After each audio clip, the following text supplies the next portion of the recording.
Dan pembahasan di malam hari ini kita akan membahas tentang malaikat yang tidak pernah turun ke bumi kecuali satu kali. Siapakah malaikat ini? Bagaimana kisahnya?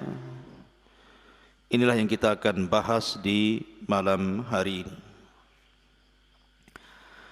Ma'asyiral muslimin, para pemirsa dimanapun Anda berada, kita tahu bahawa malaikat diciptakan oleh Allah Subhanahu wa ta'ala dari cahaya. Dan seluruh malaikat diberikan tugas masing-masing. Ada malaikat yang sejak diciptakan sujud sampai kiamat. Ada yang hanya ruku sampai kiamat. Ada malaikat yang bertasbih sampai kiamat. Tapi ada juga malaikat yang tugasnya jauh lebih mulia, seperti Jibril menurunkan wahyu, Mikail menurunkan hujan, dan begitu seterusnya. Tapi ada satu kisah, malaikat ini tidak pernah turun ke bumi kecuali satu kali. Bagaimana kisah malaikat ini? Ada 3 hadis yang ingin saya sampaikan. Pertama, hadis yang dikeluarkan Imam Muslim dari sahabat Abdullah ibnu Abbas radhiyallahu anhuma. Jadi suatu ketika Jibril alaihi salam sedang duduk-duduk bersama Nabi sallallahu alaihi wasallam. Tiba-tiba Nabi sallallahu alaihi wasallam dikejutkan dengan suara yang sangat keras yang disebutkan di dalam hadis sami'a naqidan. Naqid itu artinya suara pintu yang dibuka.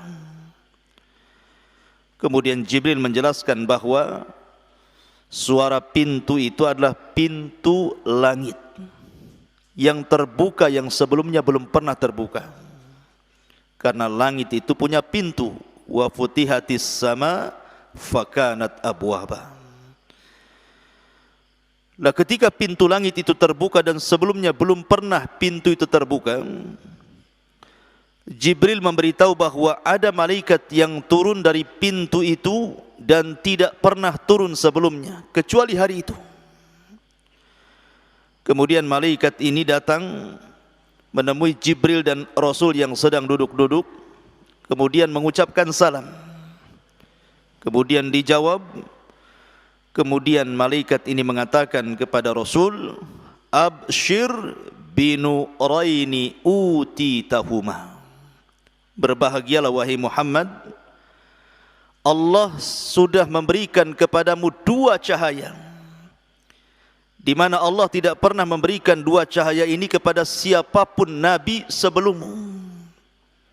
Kemudian malaikat ini mengatakan, yang pertama Fatihatul Kitabi, dan yang kedua khawatimu suratil Baqarati. Yang dimaksud 2 cahaya itu artinya adalah pertama Fatihatul Kitab surah Al-Fatihah, dan yang kedua penutup daripada surah Al-Baqarah. Karena siapa yang suka membaca 2 cahaya ini, maksudnya Fatihah dan akhir surah Al-Baqarah, maka Allah akan berikan cahaya pada wajahnya.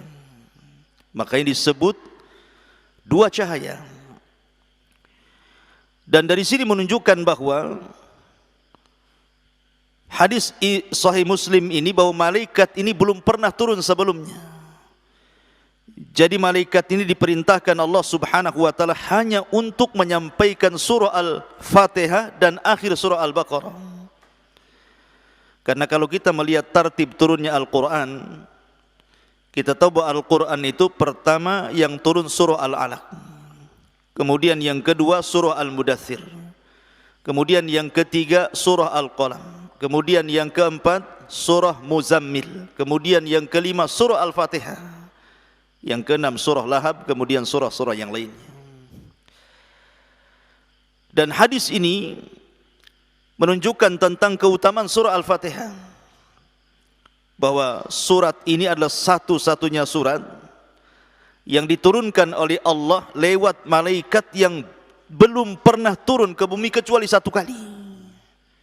Makanya kenapa kemudian surah Al-Fatihah itu adalah seagung-agungnya surat di dalam Al-Quranul Karim. Bahkan isi Al-Quran ada pada surah Al-Fatihah. Kita tahu bahwa Al-Quran itu isinya sepertiga bicara tauhid, sepertiga bicara hukum-hukum fikih, dan sepertiganya bicara akhlak atau kisah-kisah para nabi. Dan di Al-Fatihah semua tergabung tiga-tiganya, baik tauhid, ibadah ataupun akhlak. Kemudian yang kedua, akhir daripada surah Al-Baqarah juga memiliki keistimewaan. Karena siapa yang membaca akhir daripada surah Al-Baqarah setelah qiyamul lail dan witir, maka Allah akan jaga dari setiap keburukan.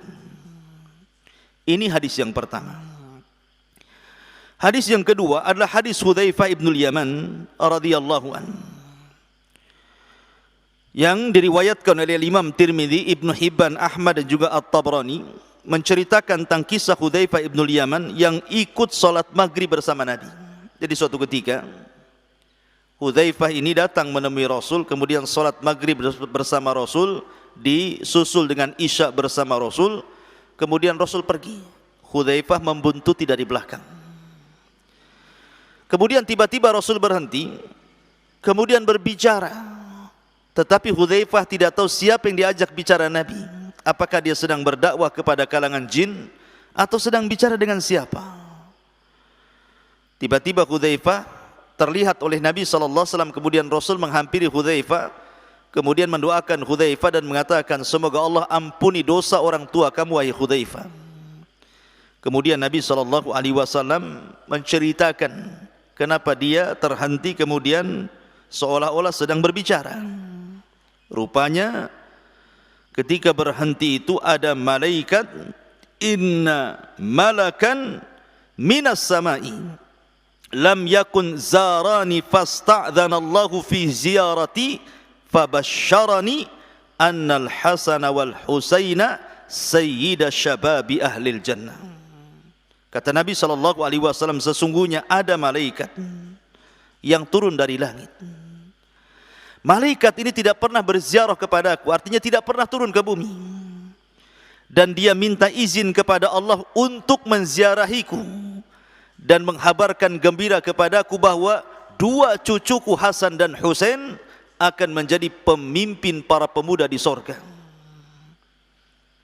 Menunjukkan bahwa di sini malaikat ini tidak pernah turun ke bumi kecuali satu kali, dan menghabarkan kepada Nabi SAW, annal hasana wal husaina sayyida sababi ahlil jannah, sayyida syababi ahlil jannah, bahwa Hasan dan Husain itu pemimpinnya para pemuda di sorga. Makanya saya nasihatkan lewat media ini, jadilah para pemimpin dalam setiap kebaikan. Jadilah anda pemimpin pada setiap kebaikan. Karena Nabi SAW mengisyaratkan kepada dua cucunya akan menjadi pemimpin para pemuda di sorga. Dan ini, hadis ini menunjukkan fadlul Hasani wal Husain, ada isyarat tentang keistimewaan Hasan dan juga Husain. Ini hadis yang kedua. Hadis yang ketiga, hadis dari Abu Hurairah radhiyallahu anhu yang dikeluarkan Imam Ahmad dan juga At-Tabrani dan juga Baihaqi dalam Syu'abil Iman dengan sanad yang hasan. Jadi suatu ketika Nabi SAW sedang duduk bersama Jibril, tiba-tiba kemudian insyaqqa ufuqas sama, tiba-tiba terbelah ufuk langit. Kemudian tiba-tiba Jibril memberitahu Nabi SAW bahwa turun malaikat yang belum pernah turun sebelumnya dan menghampiri keduanya. Kemudian malaikat ini tiba-tiba mengatakan, ya Muhammad, inna rabbaka yuqri'ukas salam wa yukhayyaruka baina an takuna nabiyan malikan wa baina an takuna nabiyyan 'abdan. Tiba-tiba malaikat yang tidak pernah turun ini kecuali satu kali itu memberitahu kepada Rasul, wahai Muhammad, sesungguhnya Rabbmu menitipkan salam kepadamu dan Rabbmu memberikan pilihan kepadamu.